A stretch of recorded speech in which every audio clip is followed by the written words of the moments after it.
El Evangelio para este domingo de Cristo Rey está escrito en el Evangelio según San Lucas, capítulo 23, comenzando a leer en el 33. Dice así el Evangelio. Cuando llegaron al lugar llamado Calavera, lo crucificaron allí, junto con los criminales, uno a la derecha y otro a la izquierda. Padre, dijo Jesús, perdónalos, porque no saben lo que hacen. Mientras tanto, echaban suertes para repartirse entre sí las ropas de Jesús. La gente, por su parte, se quedó allí observando y aún los gobernantes estaban burlándose de él. Salvó a otros, decían, que se salve a sí mismo si es el Cristo de Dios, el escogido. También un soldado, acercándose para burlarse de él, le ofrecieron vinagre y le dijeron: si eres el rey de los judíos, sálvate a ti mismo. Y resulta que había sobre él un letrero que decía: este es el rey de los judíos. Y uno de los criminales allí colgados empezó a insultarlo: ¿no eres tú el Cristo? Sálvate a ti mismo y sálvanos a nosotros. Pero el otro criminal le respondió: ni siquiera temor de Dios tienes, aunque sufres la misma condena. En nuestro caso el castigo es justo, pues sufrimos lo que merecemos, nuestros delitos. Este, en cambio, no ha hecho nada malo.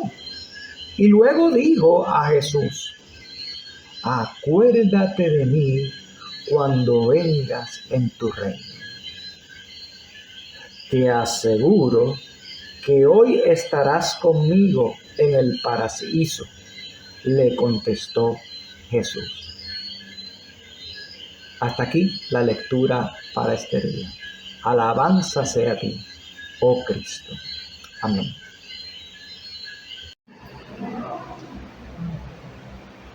Okay.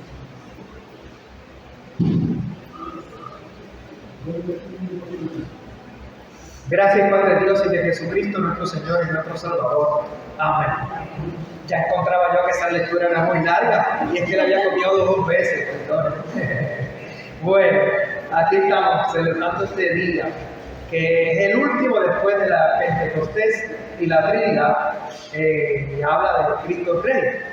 Estábamos esta mañana en la escuela dominicana recordando, ¿verdad?, cómo este Cristo, Jesucristo, es llamado Rey, o es proclamado Rey, mas no es un Rey igual a los reyes que han existido en la tierra. Y eso de han existido nos deja saber otra cosa que estábamos diciendo en la escuela dominical, y es que todos los demás reyes son temporales. El reino de Dios, dado a Cristo, es eterno. Aquí en la tierra ya se ha acercado y está creciendo, aún sin que sepamos cómo. Y aún cuando nosotros vemos situaciones de mucho lamento, de mucha tristeza, o de mucha violencia, o de mucha muerte, o de mucha enfermedad, o de muchas crisis, nosotros podemos contar con esa promesa. El reino de los cielos crece, aún sin que nosotros sepamos cómo. Y ahí hay parte de la esperanza del mensaje de hoy. Y digo esperanza dentro del mensaje de hoy, porque el mensaje de hoy es un mensaje que está ya Jesús estando crucificado. Entonces Cristo es Rey, pero el texto del día del Evangelio nos está narrando una escena de la pasión y de la muerte. Y ahí entonces recordamos los reyes de hoy, que las coronas son de oro, ¿verdad? Más lo que tenía Jesús en su cabeza era una corona de espinas. Pero todavía podemos verle como rey. Ajá, sí podemos verle como rey. Vamos a ir, vamos entonces a hablar a continuar, ¿verdad? Con esta narrativa. Los soldados se burlan, los líderes, la gente, escuchamos acerca del insulto por parte de uno de los malhechores crucificados junto con Jesús. Ciertamente la escena de la crucifixión es grotesca, es violenta, es cruel, es malvada. Tan solo imaginarnos todo el castigo afligido contra Jesús, los azotes, los latigazos, la corona de espinas, el cargar la cruz, los vejámenes, las injurias, los maltratos, el abuso de los soldados, hasta clavarle en la cruz, puede transmitir un sentido de derrota, de pérdida, de tristeza, de sufrimiento, dolor, desgarramiento. Solo por la gracia de Dios el oído, podemos tener el oído para escuchar. La mirada iluminada y la unción del alma por el Espíritu Santo para que la fe que viene de arriba nos pueda alentar, inspirar, animar y renovar la esperanza, aunque tenemos una escena de pasión y muerte. Dios, en su amor, ha venido a visitar y a redimir a su pueblo en su Hijo amado Jesús. Tanto nosotros estamos llamados a vislumbrar, como todos los demás en la tierra estamos llamados a vislumbrar el cumplimiento de las promesas de bendición para todo su pueblo y para todas las naciones de la tierra, como le habría dado Dios a Abraham en sus promesas.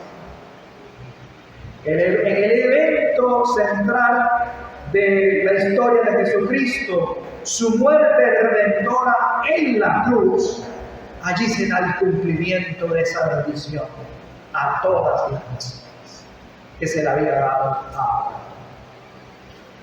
Escuchamos el insulto, el improperio, la afrenta exigente de uno de los malhechores. ¿No eres tú el Cristo?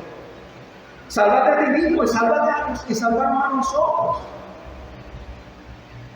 Así reaccionó ese malhechor o criminal, como tiene la versión de hoy que estaba leyendo.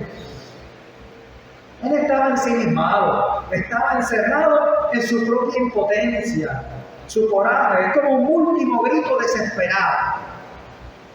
Pero no puede apreciar quién es el que estaba ahí y a quién es el que servió.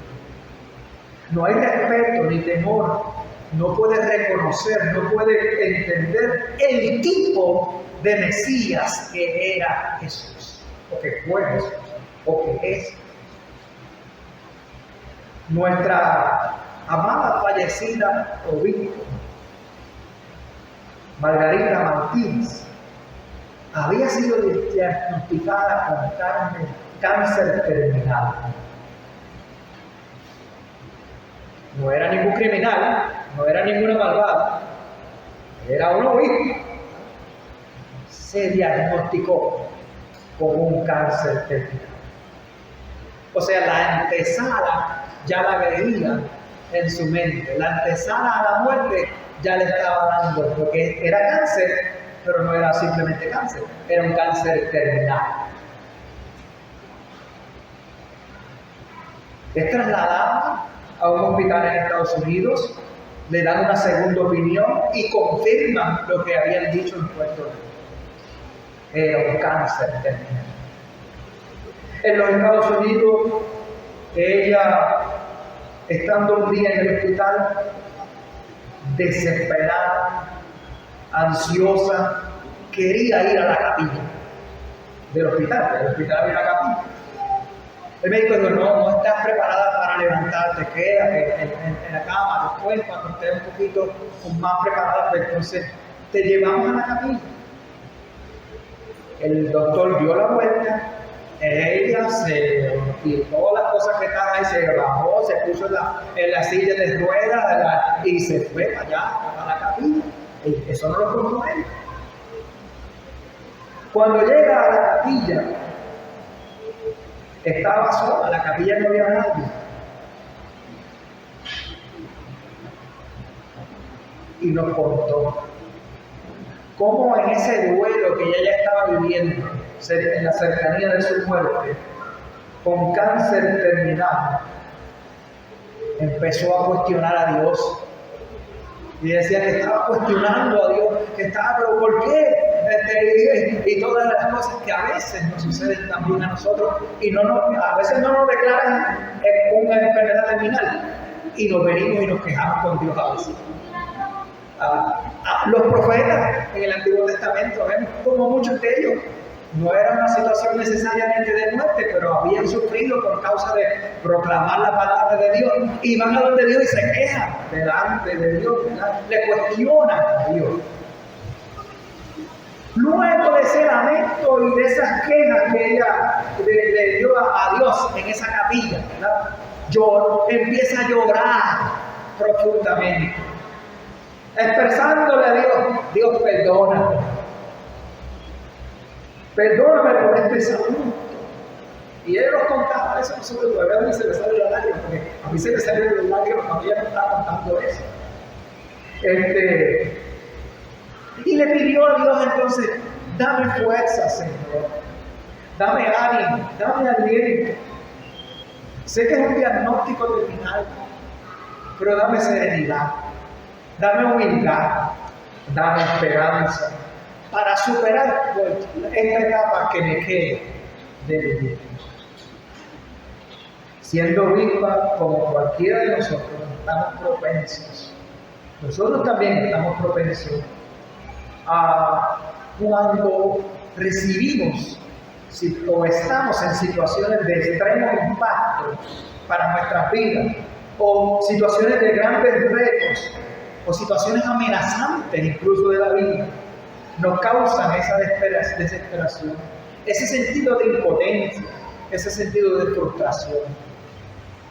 Así que podríamos esperar que nos pase como Margarita también a cualquiera de nosotros.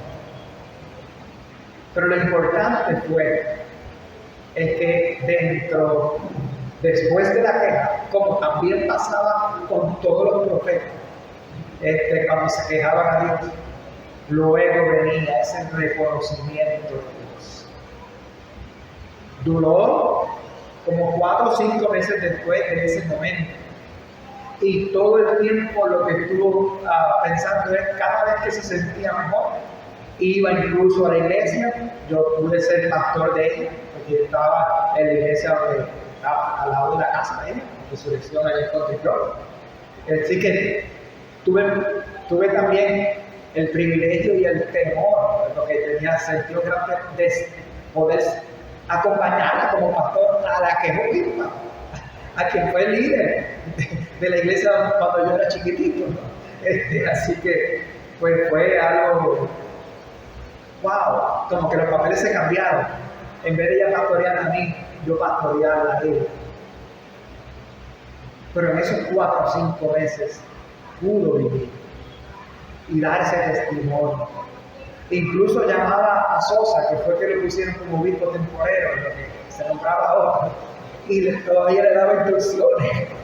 Y le decía: mira, acuérdate de tal cosa, y esta está pendiente, por favor, Sosa, dale seguimiento a ese. Y una vez Sosa le dijo: cálmate. Y yo estoy en control, estamos en control aquí. Pero ella no me dijo: no sé cuánto me quede de vida, pero yo la voy a vivir con intensidad y voy a seguir. Iba a la iglesia, y cuando iba a la iglesia, hasta oraba en las oraciones de la iglesia.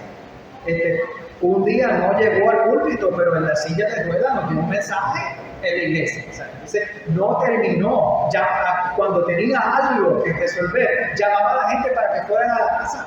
Y en la casa les enseñaba, o les daba el consejo, o les daba el aliento, o hasta oraba por ellos. No dejó hasta lo último, ya que sus fuerzas no podían, pues entonces ya, ¿verdad? Ya es otra cosa, ¿verdad? Pero siguió proclamando ese Cristo y viviendo la esperanza de un Dios vivo en todo momento, incluso hasta la hora de su muerte.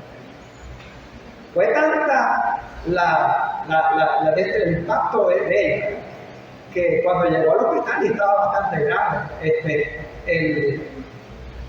Mario dijo, pero ella como que quiere todavía vivir, como que quiere vivir. Mario Miranda fue el doctor de ella cuando estuvo en San Pablo, ¿verdad? Que la recibió allá. Y en un momento dado dice, ya creo que está según los médicos, estaba ya en las últimas. Pero ese estar en las últimas fue larguito, sí. Ella como que quería vivir, nos dijo el pastor, ¿verdad? A nosotros. Así que pues, esa intensidad es lo que de vivir agarrado de esa gracia de Dios, de ese amor de Dios y querer servir hasta el final. Se dio ese testimonio a mí. Como digo, ninguno de nosotros, ¿verdad? No tenemos que ser malhechores para estar propensos a esas situaciones de fragilidad, de debilidad, de vulnerabilidad. Nadie es perfecto. Nadie está libre de pecado, sino solo, y nadie es bueno, sino solo uno, y es Dios. Así contestó Jesús a un maestro de la ley. Y nuestros momentos de oscuridad, en nuestros momentos de tiniebla, de tentación, siendo acechados por el pecado o por el pecado de otros o por algún mal, aún estando en la cercanía de la muerte, tenemos también en el Evangelio este otro que estaba crucificado también allí con Jesús. No el que insultó a Jesús, sino el otro. Este otro, estando en el mismo predicamento de ser crucificado, recibe la gracia para reconocer, para confirmar la fe, de conocer en Jesús al Mesías, el escogido, el ungido de Dios, por cuanto Él se revela en el amor de Dios al punto de entregar su vida en rescate de mucho, al decir de Isaías 53:5. Mas herido fue por nuestras rebeliones, molido por nuestros pecados. El castigo de nuestra paz fue sobre él. Por sus llagas fuimos nosotros curados.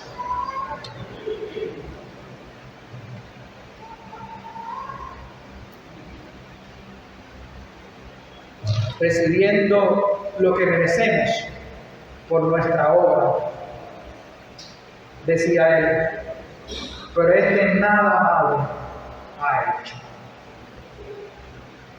Le decía él al otro crucificado. Se me bulequearon los papeles. Perdón, me saqué anoche ahí.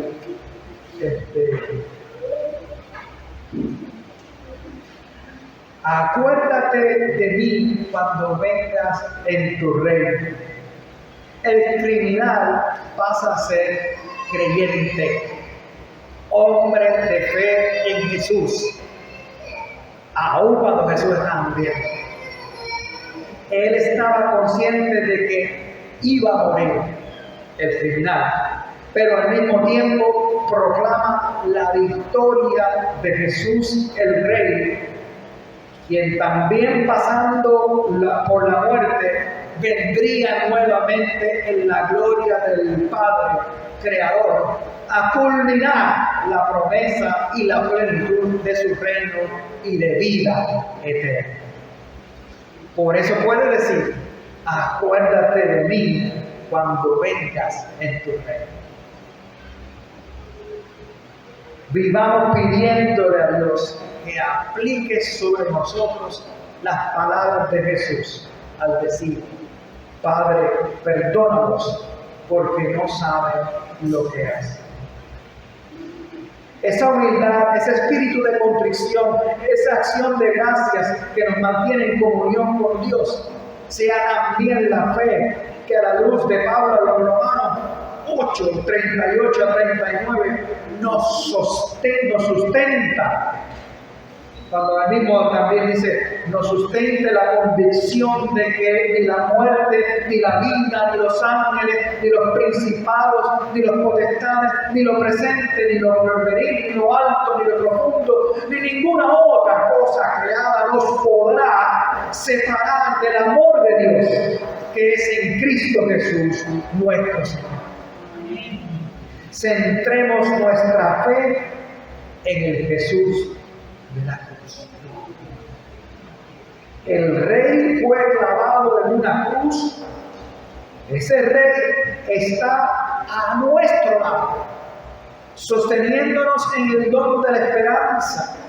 Pues Él llora, Él padece, Él sufre por nosotros. Y al mismo tiempo, por su gracia, nos enseña a mirar más allá de nuestras lágrimas, de nuestro dolor y nuestra angustia. La cruz no es lo último, sino el anticipo, la antesala a la Pascua de la resurrección. Dios en Jesús dio su vida por nosotros. Hay esperanza ahora y hay esperanza en las promesas de bienaventuranza de vida de Cristo. Aunque estemos en momentos de debilidad, de vulnerabilidad o de cercanía o de amenaza en nuestra vida, recordando de que así como la muerte no tuvo la última palabra sobre Jesucristo, así tampoco sobre nosotros lo tendrá. Y podemos decir, irnos, si nos toca ir, diciendo, acuérdate, Señor, de mí cuando vengas en tu reino. Que así sea, que la paz que sobrepasa el entendimiento valga nuestra mente y corazones en Cristo Jesús. Amén.